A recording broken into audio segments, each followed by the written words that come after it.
ఈ ప్రయాణంలో ఒకటి చూశారా? ఒక చిన్న గెలుపు రాగానే ఆ వెంటనే ఒక పెద్ద ఓటమి. ఆశ, నిరాశల మధ్య నలిగిపోతున్న ఈ కథలో ఇప్పుడు ఒక చాలా చాలా కీలకమైన మలుపు రాబోతోంది. చూద్దాం. సరే, మనం లాస్ట్ ఎపిసోడ్లో ఎక్కడ ఆపామో ఒకసారి గుర్తు చేసుకుందాం. అప్పుడే ఇప్పుడు జరగబోయేది మనకి క్లియర్గా అర్థమవుతుంది.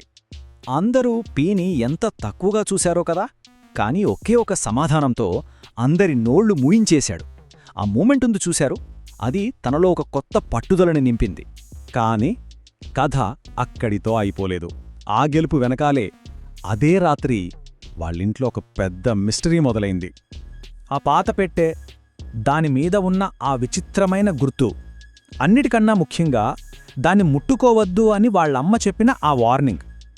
ఈ 3 విషయాలున్నాయి చూసారా, అవే కథలో టెన్షన్ను బాగా పెంచేశాయి. అంటే చూడండి, ఆ అవమానం, ఆ భయం, ఇవన్నీ పీక్ ఒక కొత్త క్లారిటీ ఇచ్చాయన్నమాట. తన లైఫ్ని, తన వాళ్ల లైఫ్ని మార్చాలి అంటే ముందుగా డబ్బు సంపాదించాలి. ఆ నిజం అతనికి బాగా అర్థమైంది. ఇక ఆలోచన వచ్చిందే తడవుగా వెంటనే పనిలో దిగిపోయాడు. పొద్దున్నే లేచి పేపర్లు వేయడం, సాయంత్రం అయితే ఒక చిన్న కొట్టులో హెల్ప్ చేయడం. వినడానికి ఈ చిన్న పనులే కావచ్చు, కానీ ఒక పెద్ద మార్పుకి ఇవే మొదటి అడుగులు. వచ్చే డబ్బులు అయితే చాలా తక్కువే, కాని తన దృష్టిలో అది అస్సలు తక్కువ కాదు. ఎందుకంటే అది తన కష్టంతో సంపాదించిన మొదటి రూపాయి.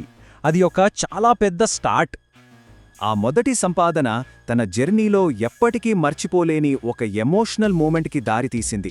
తను కూడబెట్టిన ఆ కొంచెం డబ్బుతో వాళ్ళమ్మ కోసం ఒక చిన్న గిఫ్ట్ కొన్నాడు. అదేంటంటే ఒక చవకైన చీర. ఆ చీర చూడగానే వాళ్ళమ్మ కళ్ళల్లో నీళ్లు తిరిగాయి. ఆనందం ఒకవైపు, కొడుకు ఎంత కష్టపడుతున్నాడే అని బాధ ఇంకోవైపు. ఆ రెండింటి మధ్యలో ఆమె అడిగిన ఒకే ఒక్క మాట, ఎందుకురా ఇది? అప్పుడు పీ ఒక చిన్న నవ్వుతో చెప్పిన సమాధానం, అబ్బా, తన ఆశయాన్ని, అమ్మ మీద తనున్న ప్రేమను ఎంత బాగా చూపిస్తోందో చూడండి. పర్లేదులేమ్మా, నెక్స్ట్ టైం ఇంకా మంచిది కొంటాను. సరిగ్గా ఆ క్షణంలో పీకి ఒకటి అర్థమైపోయింది. ఈ చిన్న సంతోషం చాలదు. వాళ్ళమ్మ కళ్లల్లో నిజమైన ఆనందం చూడాలంటే తను ఇంకా పెద్దగా ఆలోచించాలి, ఇంకా ఎక్కువ సాధించాలని డిసైడ్ అయ్యాడు. సరిగ్గా ఈ ఆలోచనే అతన్ని ఒక పెద్ద గ్యాంబిల్ వైపు నడిపించింది. కాని అది ఊహించని ఒక పెద్ద ప్రమాదంగా మారింది. అప్పుడే స్కూల్ ఫ్రెండ్ ఒకడు ఒక ప్లాన్తో వచ్చాడు. ఏమని? మనం ఒక చిన్న బిజినెస్ స్టార్ట్ చేద్దాం, ఖచ్చితంగా మంచి ప్రాఫిట్స్ వస్తాయని. ఆ మాటలు వినగానే పీక్ అదొక్క గోల్డెన్ ఆపర్చునిటీలా అనిపించింది. ఫ్రెండ్ కదా అని గుడ్డిగా నమ్మేశాడు. తను కష్టపడి సంపాదించిన ప్రతి పైసా, తన ఆశలన్నీ మొత్తం ఆ బిజినెస్లో పెట్టేశాడు. మొదట్లో అంతా బాగానే నడిచింది. కొంచెం డబ్బు కూడా చేతికొచ్చింది. పీకి చాలా హ్యాపీగా అనిపించింది. ఇక తన కష్టాలన్నీ తీరిపోయి లైఫ్ మారబోతుందని కలలు కంటున్నాడు. కాని ఆ సంతోషం ఎక్కువసేపు నిలవలేదు. అంతా ఒక్కసారిగా మనం అస్సలు ఊహించని విధంగా తలక్రిందులైపోయింది. ఒకరోజు ఆ ఫ్రెండ్ ఉన్నట్టుండి మాయమైపోయాడు. అంతే, తనతో పాటు పెట్టిన డబ్బు, తన నమ్మకం, తన ఆశలు అన్నీ మాయమైపోయాయి. చేతిలో ఒక్క రూపాయి కూడా లేదు.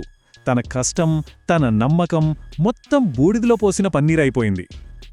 డబ్బు పోయిందన్న బాధ కంటే దారుణంగా మళ్ళీ పాత అవమానాలు మొదలయ్యాయి. మేం ముందే చెప్పాం కదా, వీడితో ఏమీ కాదు అని. బిజినెస్ అంటా బిజినెస్ అంటూ మళ్ళీ అందరూ ఎగతాళి చేయడం స్టార్ట్ చేశారు. నిజానికి ఈసారి అతను పూర్తిగా కుంగిపోవాలి, కాని అలా జరగలేదు. చాలా విచిత్రంగా ఈ పెద్ద ఓటమి తనలో ఒక కొత్త మార్పుని తీసుకొచ్చింది. గతంలోలాగా కోపంతో ఊగిపోలేదు.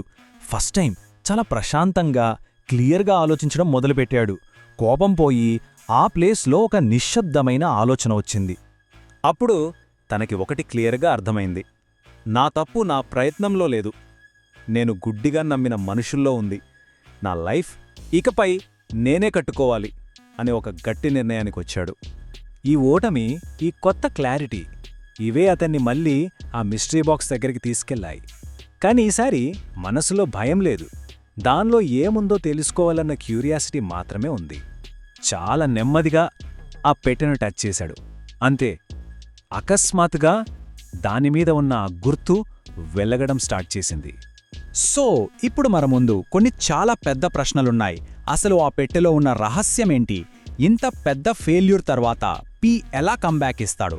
తన జర్నీ ఇక్కడి నుంచి ఇంకా ఇంకా ఇంట్రెస్టింగ్గా మారబోతోంది.